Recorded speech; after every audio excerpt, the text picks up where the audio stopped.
محترم بزرگوں اور دوستوں، عزیز بھائیوں، الحمدللہ میں نے آپ حضرات کے سامنے سورہ حجرات کی ایک آیت کریمہ تلاوت کی ہے۔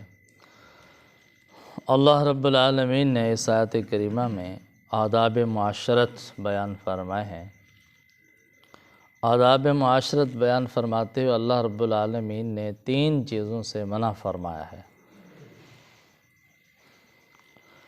اللہ تعالیٰ ارشاد فرماتے ہیں یا ایھا الذین آمنوا، اے ایمان والو۔ یہ خطاب کن کو ہے؟ ایمان والوں کا ہے۔ جن کو ایمان نصیب ہے، نور ایمان نصیب ہے، ان لوگوں کو اللہ تعالیٰ خطاب فرما رہے ہیں جو اللہ اور اس کے رسول صلی اللہ علیہ وسلم پر ایمان رکھتے ہیں۔ تو اللہ تعالیٰ فرماتے ہیں اے ایمان والو، یا ایھا الذین آمنوا اجتنبوا کثیرا من الظن ان بعض الظن اثم۔ اے ایمان والو، بہت سارے گمانوں سے بچو، بعض گمان گناہ ہوتے ہیں۔ اور مراد یہ ہے کہ بدگمانیوں سے بچو، برا گمان کرنے سے بچو۔ یہ جو برا گمان کرنا گناہ ہے، اس کی بہت ساری صورتیں ہیں۔ ایک صورت یہ ہے کہ بندے کو اللہ تعالیٰ کے ساتھ بدگمان نہیں ہونا چاہیے۔ اللہ تعالیٰ کے ساتھ برا گمان کرنا یہ حرام ہے۔ اللہ تعالیٰ کے ساتھ حسن ظن رکھنا، اچھا گمان رکھنا یہ فرض ہے۔ حدیث پاک کا مفہوم ہے کہ نبی کریم صلی اللہ علیہ وسلم نے ارشاد فرمایا کہ اللہ تعالیٰ ارشاد فرماتے ہیں کہ میں اپنے بندے کے ساتھ اس کے گمان کے مطابق فیصلہ فرماتا ہوں، معاملہ فرماتا ہوں۔ بندہ میرے ساتھ جتنا اچھا گمان رکھتا ہے، میں اتنا اچھا معاملہ فرماتا ہوں، اور جتنا برا گمان رکھتا ہے تو پھر اس کا نقصان اس کو خود ہوتا ہے۔ یہ بندے پر دار و مدار ہے کہ وہ اللہ کے ساتھ کتنا اچھا گمان رکھتا ہے۔ جتنا اچھا گمان رکھتا ہے اللہ تعالیٰ اتنا اچھا معاملہ فرماتا ہے۔ بہت کریم ذات ہیں، رحیم ذات ہے، ہماری سوچ سے بھی زیادہ کریم ذات ہے، رحیم ذات ہے۔ تو اللہ تعالیٰ کی ذات کے ساتھ بہت اچھا گمان رکھنا چاہیے، بدگمانی نہیں رکھنی چاہیے کہ مجھے ضرور عذاب ہوگا، مجھے عذاب دیں گے اللہ تعالیٰ، مجھے جہنم میں ڈالیں گے، میری نجات نہیں ہوگی۔ اللہ تعالیٰ کے ساتھ حسن ظن رکھیں، اچھا گمان رکھیں، یہ مومن کی شان ہے۔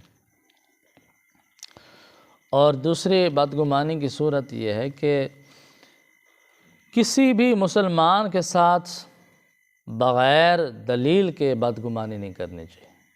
اس کے مجرم ہونے کی، گناہ گار ہونے کی آپ کے پاس کوئی دلیل نہیں ہے، بغیر دلیل کے آپ اس کے ساتھ بدگمان ہے کہ یہ اتنا برا ہے، یہ اتنا گناہ گار، حالانکہ آپ کے پاس کوئی دلیل ہی نہیں ہے۔ ایسے اپنے طور پر ہم لوگوں نے گمان بنایا ہوتا ہے کہ یہ اس طرح، آج کل تو اتنا آگے بڑھ چکے ہیں، ہم کہتے ہیں کہ یہ ہمارے ساتھ غلط سوچ رہا ہے، ہمارے خلاف غلط سوچ رہا ہے۔ ابھی تو اس نے کوئی بات کی نہیں، نہ اس پر کوئی گواہ موجود ہے، نہ ہم نے سنی، نہ ہمارے خلاف کوئی اس نے بات کی، نہ کوئی دلیل ہم کہتے ہیں کہ یہ ہمارے خلاف غلط سوچ رہا ہے۔ اب دیکھیں کہاں پہنچ گئے ہم لوگ۔ نبی کریم صلی اللہ علیہ وسلم نے سختی سے منع فرمایا کہ مسلمانوں کے خلاف بدگمانی نہ کریں جب تک کوئی دلیل قائم نہ ہو جائے۔ بغیر دلیل کے ویسے ہم بدگمان ہو جاتے ہیں، پھر اس کے مطابق ہم عمل کرتے رہتے ہیں۔ اپنے ذہن میں گمان بنا لیا کہ یہ آدمی میرے خلاف ہے، یہ میری دشمنی رکھتا ہے، پھر اس کے مطابق ہم چل پڑتے ہیں۔ تو اللہ تعالیٰ ارشاد فرماتے ہیں کہ بہت سے گمانوں سے بچو، بعض گمان گناہ ہوتے ہیں، تو بدگمانی اللہ کے ساتھ نہ کرو، اللہ کے رسول صلی اللہ علیہ وسلم کے ساتھ نہ کرو، ایمان والوں کے ساتھ نہ کرو، نیک لوگوں کے ساتھ بدگمان نہ ہو، اچھا گمان رکھو۔ عام مسلمانوں کے ساتھ اچھا گمان رکھنا یہ مستحب ہے، ہر مسلمان کے ساتھ۔ اس کے ذاتی معاملہ اللہ تعالیٰ کے ساتھ ہو سکتا ہے بظاہر ہمیں گناہ گار نظر آ رہا ہے، اس کے کچھ اعمال ایسے ہوں جو اللہ تعالیٰ کو بہت پسند ہو، اللہ کے ہاں اس کا مقام زیادہ ہو۔ اور دوسرے نمبر پر ارشاد فرمایا وَلَا تَجَسَّسُوا، کہ کسی آدمی کی ٹوہ میں نہ لگو، اس کے گناہ تلاش کرنے کی جستجو میں نہ لگو، کوشش میں نہ لگو، جاسوسی نہ کرو، خواہ مخواہ پر اس کے گناہ مت ڈھونڈو، گناہ مت تلاش کرو کہ کسی مسلمان کی ٹوہ میں لگنا، تاڑ میں لگنا کہ اس کا کوئی گناہ مجھے معلوم ہو جائے، کوئی غلطی، کوئی جرم مجھے معلوم ہو جائے تاکہ میں اس کو اچھالوں، لوگوں کے سامنے اس کو شیئر کروں، اس کو میں بدنام کروں، اس کی تحقیر ہو، تذلیل ہو۔ اس نیت سے کسی مسلمان کے گناہوں کو تلاش کرنے کی، عیبوں کو تلاش کرنے کی اجازت نہیں ہے۔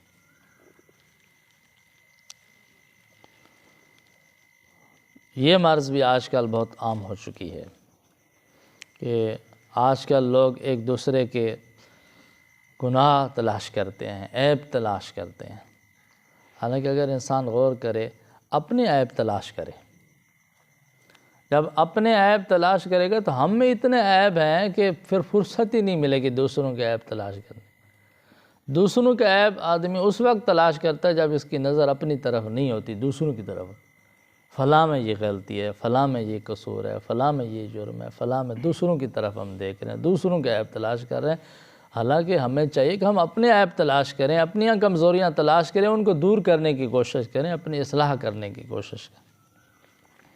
اور اس کی بھی بہت ساری صورتیں ہیں کہ فقہاء نے اتنا تک لکھا ہے کہ کوئی آدمی کسی گھر میں، کمرے میں سویا ہوا ہے، اس کو نیند نہیں، دوسرے کوئی بات چیت کر رہے ہیں، یہ نیند کی شکل صورت بناتا ہے کہ میں سویا ہوں، حالانکہ یہ سویا ہوا نہیں ہے، یہ ان کی بات سننا چاہتا ہے، یہ بھی ناجائز ہے، یہ بھی تجسس میں داخل ہے۔ اس نے آنکھیں بند کی ہوئی ہیں، حرکت بند کی ہوئی ہے، یہ اپنے آپ کو شو کر رہا ہے کہ میں سویا ہوا ہوں، مجھے خوب نیند آئی، حالانکہ اس کے نیند نہیں آئی، یہ بات سننا چاہتا ہے کہ پتہ نہیں کیا بات کرتے ہیں، یہ بھی ناجائز، اتنا تک منع کیا گیا۔ اس طرح بہت ساری صورتیں ہیں تجسس کرنے کی، عیب تلاش کرنے کی، کوئی بھی صورت ہو عیب تلاش کرنے کی، وہ ناجائز ہے، حرام ہے، گناہ ہے۔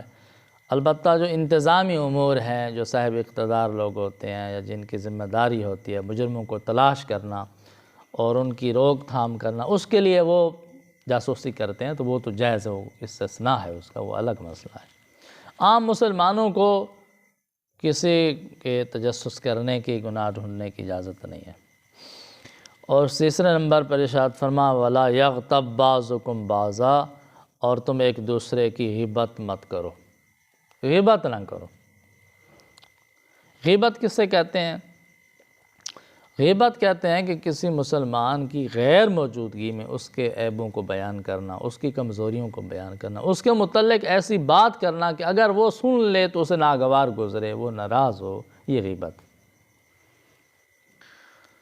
نبی کریم صلی اللہ علیہ وسلم نے ارشاد فرمایا کہ ایک دوسرے کی غیبت نہ کیا کرو اور اپنے مسلمان بھائی کی غیر موجودگی میں اس کا گلہ نہ کیا کرو، اس کے عیب بیان نہ کیا کرو۔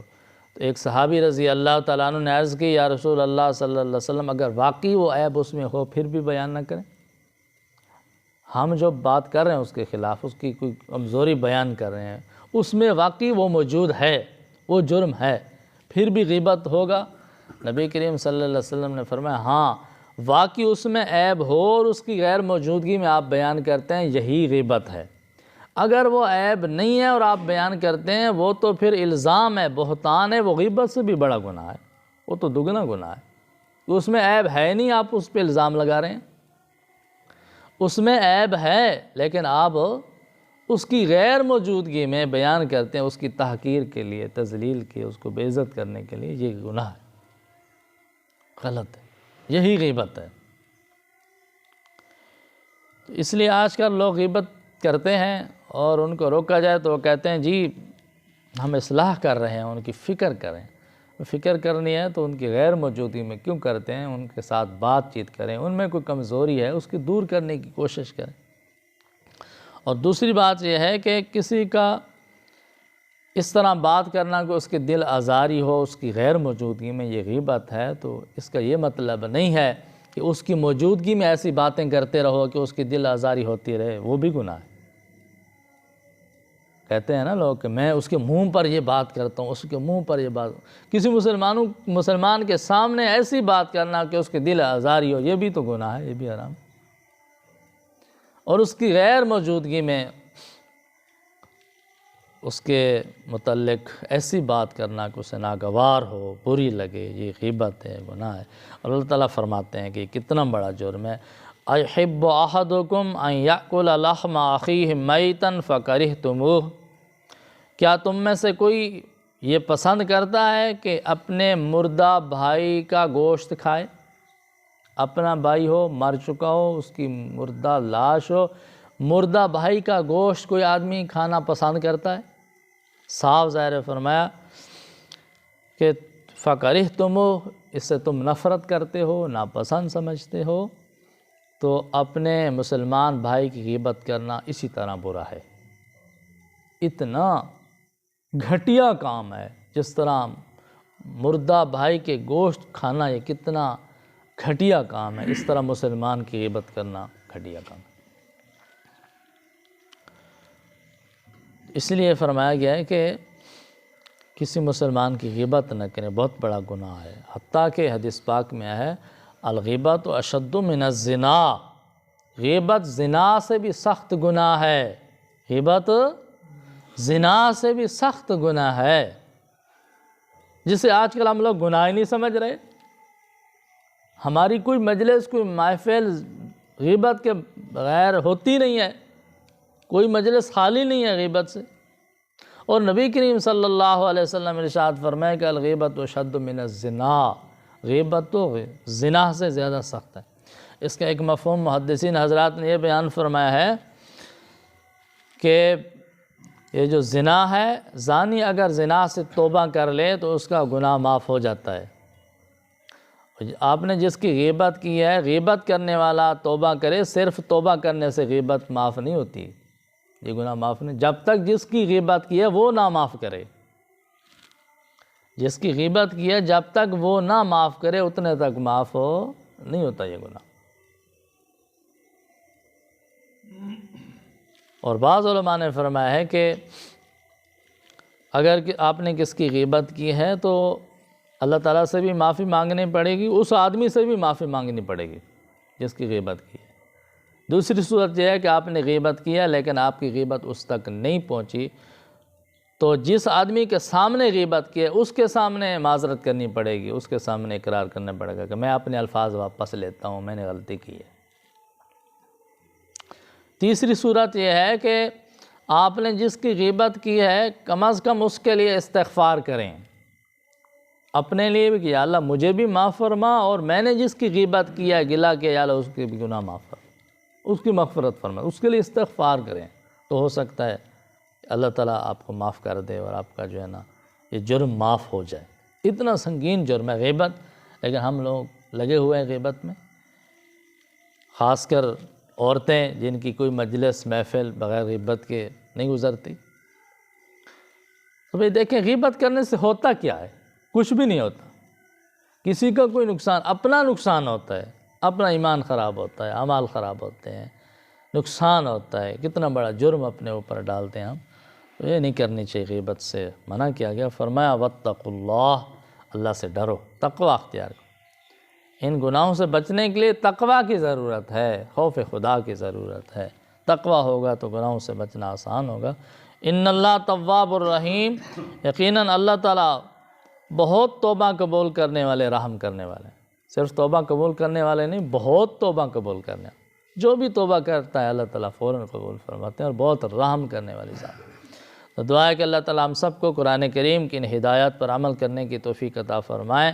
وآخر دعوانا ان الحمد للہ رب العالمین۔